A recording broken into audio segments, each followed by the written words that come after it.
Bonjour à tous, nous voilà donc pour l'épisode 9 de la saison 1 de She-Ra. Donc, alors bonjour Xana, Brian, Grégoire, Kael, en différé, John, Volcano, et Xana, c'est à toi. Alors, ça va être un pouce vert pour cet épisode-là, le premier. Et rétrospectivement, peut-être que j'aurais peut-être dû en mettre certains précédents, mais bon, voilà, c'est un peu trop tard, quoi. Et du coup, dans cet épisode, je vais faire le résumé assez vite, parce que en gros, c'est la réunion des Avengers. Enfin, des Avengers de She-Ra, hein, c'est-à-dire toutes les princesses du pouvoir, bon, sauf Glacia, parce qu'elle est en mode la rébellion, allez vous faire voir, quoi, je veux pas de vous. Donc, pour aller du coup au Rocher de la Peur, pour aller sauver Scintilla et Flèche d'Or, parce que la Horde a lancé un ultimatum à la reine Angela. On te rend ta fille, en échange, tu te rends. Voilà. Tu te rends, voilà. Donc, elle est partie pour accepter, mais finalement, donc, Adora monte son expédition. Donc, il y a elle et Faucon des mers. Putain de nom. Putain de nom comme putain de personnage. Oui, oui voilà. Qui essaye de faire diversion. T'as Jasmine et Entrapta qui s'infiltrent pour aller débrancher l'éclairage. Et il y a Sirena qui passe par les conduits pour s'infiltrer dans la base et ouvrir la porte. Donc, ils y vont. Il y a de l'action avec les différents membres de la Horde. Bon, il y a un passage un peu con-con avec merde, comment il s'appelle Faucon des mers qui se fait passer pour l'inspecteur devant Scorpia, ce qui marche pendant quelques minutes, puis après Scorpia elle est en mode je vous ai déjà vu quelque part, vous Ouais, dans votre rêve. Non, je vous ai vu au bal. Ah, merde. Donc il manque de se faire voir par Scorpia, mais finalement il va se faire sauver par Entrapta, parce que Entrapta, elle est complètement dingue dans cet endroit. Elle voit de la technologie partout, elle est en mode Voilà, entrapta dans cet épisode pour les spectateurs. voilà, tout à fait. Du coup, ce qui se passe, c'est qu'elle va un peu partout, donc t'as les autres membres de l'équipe, ils sont en mode bon putain, elle est passée où celle-là encore? Elle est passée où? Et donc, il y a de l'action avec Lonnie, avec Kyle qui est un peu victimisé dans cet épisode. Je veux dire, il se confie à Flèche d'Or, machin truc, et après, c'est pour se faire balancer dans le vide par Faucon des mers. Bon, le personnage a toujours été un peu pathétique, hein, Kyle, hein, faut pas se leurrer. Et du coup, il sauve Flèche d'Or, et Adora finit par rester pendant que les autres se barrent pour se rendre à Ténébra, parce que pour qu'elle l'amène devant Scintilla. Voilà, parce que Scintilla était dans la salle du Grenat, donc la fameuse chambre où Ténébra a l'habitude d'être, quoi. Donc, ils essayent un peu de. Donc, Ténébra amène Adora ici. Elle envoie chier Catra qui est en mode bon, maintenant qu'Adora est revenue, je m'en occupe, et toi, Catra, tu dégages, quoi, je veux plus te voir. Et donc, elle essaye de la torturer, machin truc, et c'est là que Scintilla dépasse ses limites, elle dépasse ses pouvoirs, et elle se libère de l'emprise pour dégager, comment elle s'appelle, Ténébra, et sauver Adora. Donc, les deux parviennent à se barrer de leur côté. Il y a malheureusement, du côté des princesses et de Flèche d'Or, ils vont se faire coincer. Il va y avoir le robot que Antraptar à recueillir, reprogrammer, qui va se coincer sur une prise, donc elle va rester pour l'aider. Seulement, elle va être séparée des autres par une porte, et malheureusement, quand la porte se referme, il y a des flammes qui se dégagent, donc a priori, elle s'est fait un peu carboniser en Trapta. Un peu. Et du coup, voilà.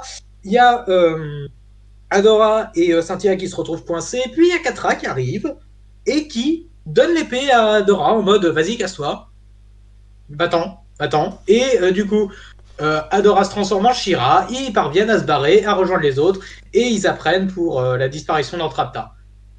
Et ben franchement, c'est un très bon épisode.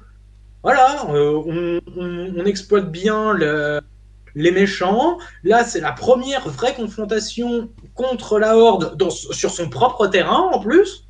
Donc voilà, il y a de la bonne action. Les princesses sont relativement utiles. Faucon des mers. Bon, c'est Faucon des mers. On peut pas s'attendre à grand chose de celui-là. Hein. Voilà. Non, franchement, très très bon épisode, franchement. Bon, bah alors du coup, c'est la parole à Brian. Alors, pour moi, ce sera un pouce vert. Voilà, donc franchement, qu'est-ce que je pourrais rajouter de plus?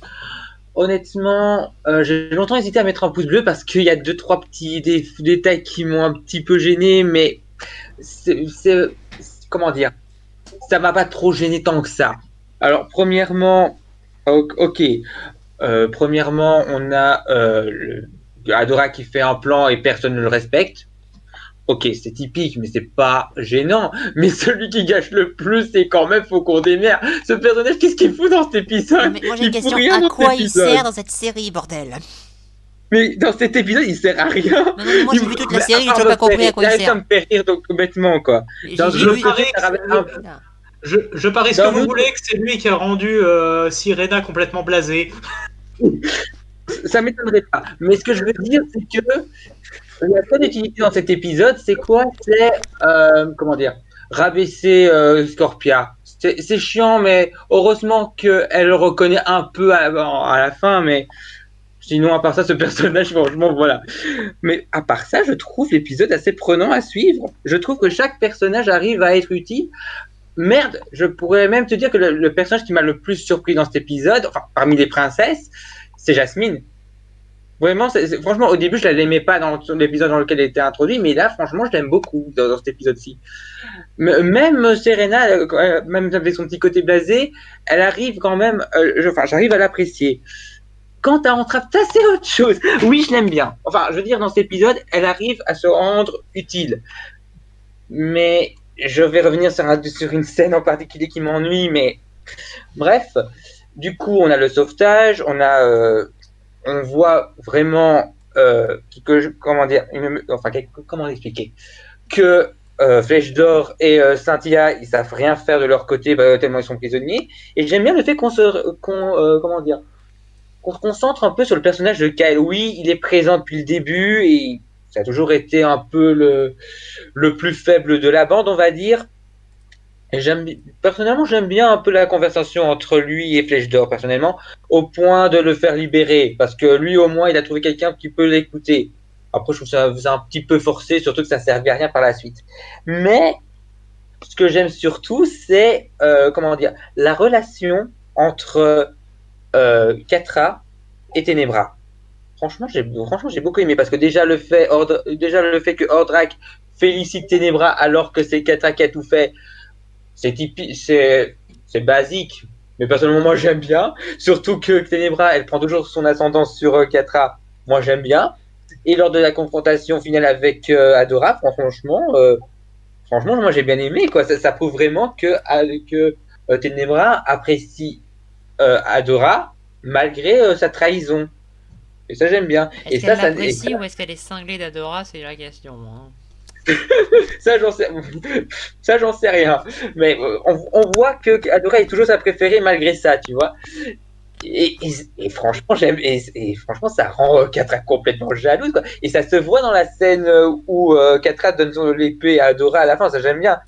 Maintenant, qu'est-ce qui me reste à raconter? La toute petite scène forcée, j'ai pas compris pourquoi Entrapta retourne dans le truc qui explose. Ça, j'ai pas très bien compris non plus. Et à part faire du drame pour dire oh elle est décédée, mais même personnellement, j'y crois pas personnellement, mais ce n'est que mon avis. Mais sinon, voilà, pour moi, c'est un très bon épisode. Est-ce que c'est mon préféré? Oui, oui. L'épisode 7 a été détrôné par celui-là. Moi, j'aime bien cet épisode-ci. Donc, franchement, j'étais un petit peu déçu par l'épisode précédent, mais là, franchement, ça remonte le niveau et j'aime beaucoup. Donc voilà, pouce vert. Je laisse la parole au suivant. Ok, donc bah, c'est à Grégoire. Pouce vers moi aussi. Bon, je suis d'accord avec tout ce qu'ont dit Zana et Brian, je vais juste rajouter deux, trois petites choses. Bon, un, je ne crois pas du tout en la mort d'Encrapta. Deux, je pense que en fait, la seule qui a sa place dans la Horde, c'est Ténébra. Tous les autres devraient rejoindre l'Alliance. Et que aussi, que Ténébra elle aurait pu gagner, ça avait juste pensé à emmener Adora dans une autre pièce et faire son lavage de cerveau tranquillement. Voilà. Oui, enfin, pourquoi elle voudrait l'emmener dans une autre pièce, ce serait été prisonnière, hein, en même temps. En bref, la parole à Gaël qui a mis aussi un pouce vert. Donc en différé.